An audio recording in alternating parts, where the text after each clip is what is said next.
सिर काटा, गर्दन धड़ से अलग की, हाथ कलाई से अलग किए, दोनों हाथ काटे, पैरों को पीछे की ओर मोड़ा और मांस काटने वाले चाकू को 3 बार दिल में घोंपा।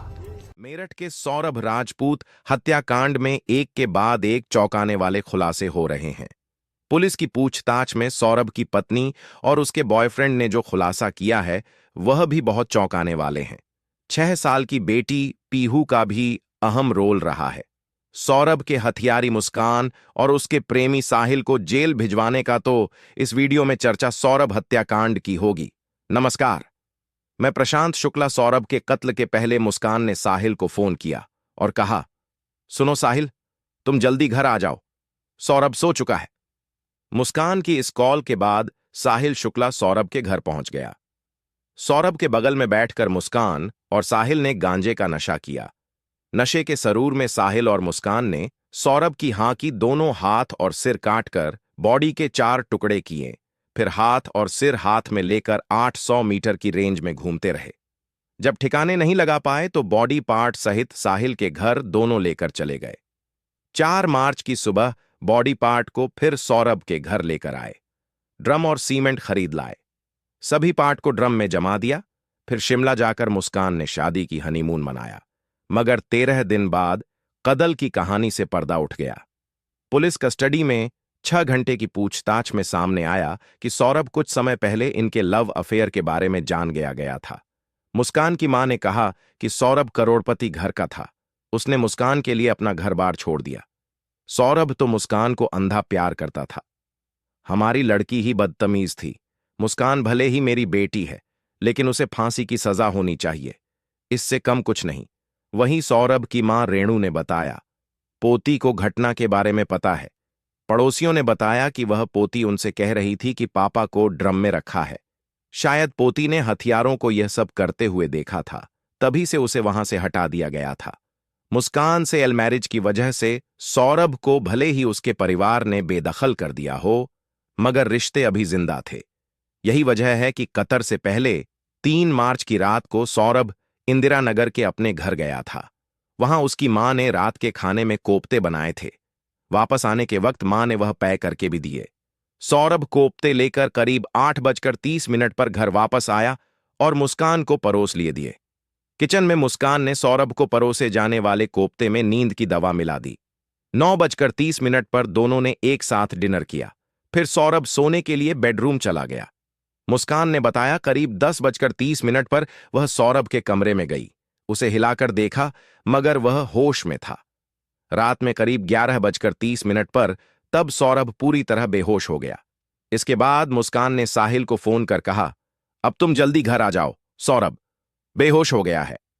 साहिल रात के करीब 1 बजे सौरभ के इंदिरा नगर वाले घर पहुंचा। दोनों बेडरूम में गए। साहिल ने पहले जांचा कि सौरभ पूरी तरीके से बेहोश है या नहीं। पूरा इत्मीनान करने के बाद साहिल किचन में गया। वहां से चिकन काटने वाले 2 बड़े चाकू लेकर आया, जो कि उन्होंने पहले ही प्लानिंग के तहत खरीदे थे। अब साहिल ने मुस्कान से कहा कि यह काम तुम्हें ही खत्म करना होगा, सौरभ का वध तुम ही करोगी, मैं नहीं। मुस्कान तैयार हो गई। इसके बाद साहिल ने पहले चाकू पकड़ने का तरीका का और शरीर में घुप का पैटर्न मुस्कान को सिखाया। करीब 20 मिनट तक दोनों यह सब करते रहे। फिर उन्होंने अपनी बेडरूम में गांजा पिया।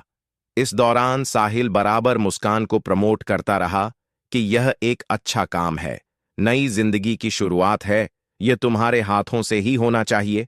अब मुस्कान गांजा के सुरूर में आ चुकी थी।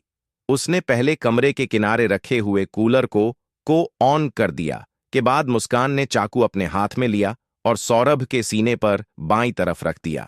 चाकू की नोक ठीक वहीं थी जहां दिल होता है। मुस्कान के हाथों को ऊपर से साहिल ने अपने हाथों में पकड़ा, फिर चाकू को तेजी से सीने में घुसा दिया। सौरभ की हिचकी निकली, मगर वह पहले से बेहोश था, इसलिए चीख भी बाहर नहीं आई। खून फुहारे की तरह तेजी से बहने लगा। साहिल कोई रिस्क ना नहीं चाहता था, इसीलिए वह एक एक करके सीने में 3 बार वार किए। इस दौरान भी दोनों एक साथ चाकू पकड़े हुए थे।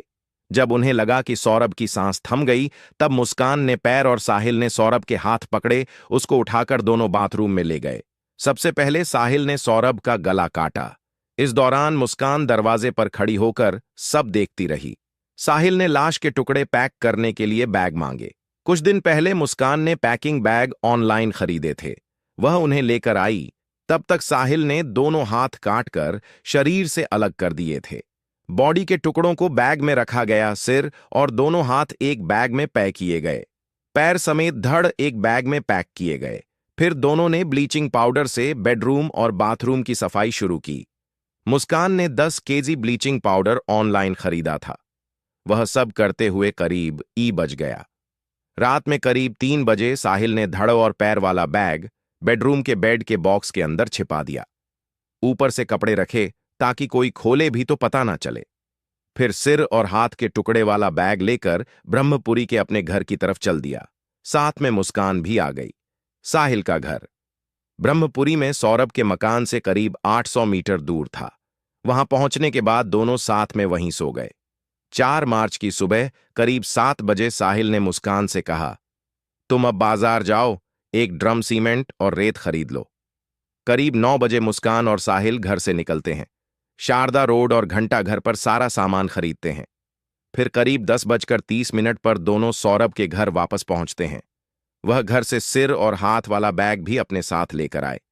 उन्होंने बेड के अर से बैग निकाले, ड्रम में सीमेंट का घोल बनाया, फिर ड्रम को जमीन पर लेटा दिया। उसके अंदर पहले सीमेंट का मसाला डाला, उसके बाद बॉडी के पार्ट को एक एक करके डाला। हाथ और सिर तकिया के खोल में रखे थे। दोनों मिलकर ड्रम को फिर खड़ा करके इसके बाद सीमेंट और इसके बाद सीमेंट और रेत से बना हुआ घोल ऊपर से भर दिया। ड्रम को घर के कमरे में खड़ा करके ढक्कन लगा लगा देते हैं। फिर उसके ऊपर भी सीमेंट से लेप करते हैं ताकि वह सील पैक हो जाए और बदबू बाहर ना फैले। शायद यही सब करते हुए सौरभ की बेटी पीहू ने अपनी मां और उसके प्रेमी साहिल को देख लिया था। तभी तो उसने पड़ोसियों से कहा कि पापा ड्रम में है। मुस्कान और सौरभ की एक बेटी है जिसे वह अपनी मां बच्ची की नानी के पास छोड़ गई थी।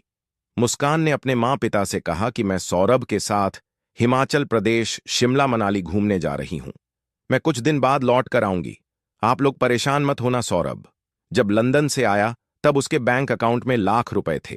वहां उसकी सैलरी करीब 1 लाख थी, मगर एक फॉरेन फ्रॉड के केस में फंसने की वजह से उसके बैंक अकाउंट के रुपए विड्रॉल नहीं हो रहे थे। मतलब अकाउंट पूरी तरह सीज हो गया था। मगर इससे पहले सौरभ ने लाख मुस्कान के बैंक अकाउंट में ट्रांसफर कर दिए थे। सौरभ घर खर्च के लिए हर महीने मुस्कान को 100 रुपए से 100 में शिमला में कमरा और कैब बुक कर ली। फिर दोनों वहां से कैब में बैठकर शिमला चले गए। दोनों वहां 13 दिन तक अलग अलग होटल में रहे, घूमे फिरे। एक मंदिर में जाकर एक दूसरे से बरमाना पहनाकर शादी की। फिर होटल में हनीमून मनाया। साहिल के कहने पर मुस्कान ने सौरभ का मोबाइल अपने साथ ले लिया। इस दौरान जो कॉल आ रही थी उन्हें रिसीव नहीं किया, मगर टेक्स्ट मैसेज से सौरभ बनकर बातचीत करती रही ताकि लोगों को शक ना हो। सौरभ के दोस्तों को वह बार बार नेटवर्क प्रॉब्लम के बारे में बता रही थी। कुछ ऑफ मैसेज पुलिस को मिले हैं जिसमें लिखा गया है, मैं पार्टी में हूं, यहां बहुत है, बात नहीं हो पाएगी। इसके बाद सबको यही लग रहा था कि सौरभ और मुस्कान हिल स्टेशन पर घूम रहे हैं। मुस्कान और साहिल मेरठ लौटे। मुस्कान मायकी आई तो बेटी पापा से मिलने की जीत करने लगी। इसके बाद मुस्कान ने अपनी मां को बताया कि उसने साहिल के साथ मिलकर सौरभ की हत्या कर दी है। साहिल के साथ उसने मंदिर में शादी कर ली है। सुनकर मुस्कान के पिता ब्रह्मपुरी थाने पहुंचे। पुलिस को पूरी वारदात बताई। इसके बाद पुलिस ने आरोपी मुस्कान और उसके बॉयफ्रेंड साहिल को अरेस्ट कर लिया गया। पुलिस कस्टडी में साहिल ने बताया, सौरभ को मुस्कान और मेरे लव अफेयर के बारे में पता चल गया था। मैं कई बार मुस्कान के घर जाता था। इसको लेकर सौरभ ने झगड़ा भी किया था कि मैं क्यों उसके घर आता हूं।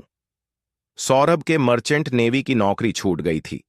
वह लंदन में एक बेकरी में जॉब करने लगा था, इसलिए वह मुस्कान पर ज्यादा हावी नहीं हो पा रहा था। इस तरह से मुस्कान और सौरभ के बीच 2 तरह की टेंशन शुरू हो गई थी।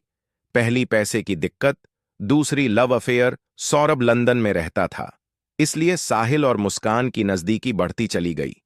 यह सामने आया कि मुस्कान को साहिल ज्यादा पसंद करता था, मगर वह उसके साथ शादी नहीं करना चाहती थी। साहिल अंधविश्वासी था। उसने खुद के नाम पर भाई और मां के नाम पर साहिल इन आईडी से मुस्कान को मैसेज करता। साहिल ही तुम्हारे लिए ठीक है, वह तुम्हें पसंद करता है। कभी मां की आईडी और से मैसेज करता तो कभी भाई की आईडी से मुस्कान को बरगला आता। धीरे धीरे मुस्कान को भी लगने लगा कि सौरभ से ज्यादा अच्छी चॉइस साहिल है। मुस्कान के पिता प्रमोद ने कहा, साहिल हमारी बेटी को पिछले 2 साल से नशा लाकर देता था, इंजेक्शन, जा। दरअसल एक दिन मैं अचानक मुस्कान के घर पहुंचा। वहां सिगरेट की महक फैली थी। मैंने पूछा तो उसने कहा, पापा कोई बगल के घर में पी होगा, मुझे पता नहीं।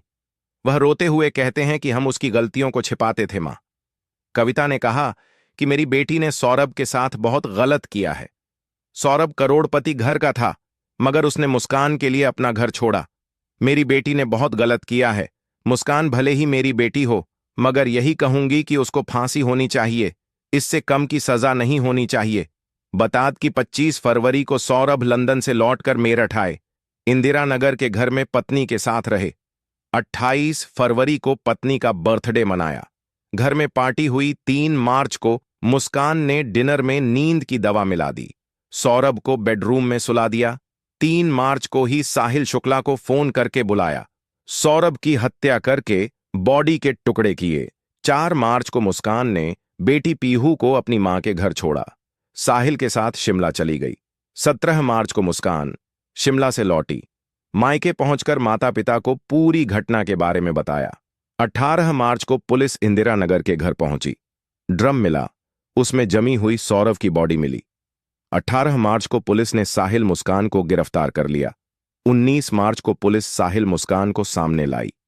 सौरभ की बॉडी के 4 टुकड़े का पोस्टमार्टम हुआ और ओने कातिल मुस्कान और साहिल को जेल भेज दिया।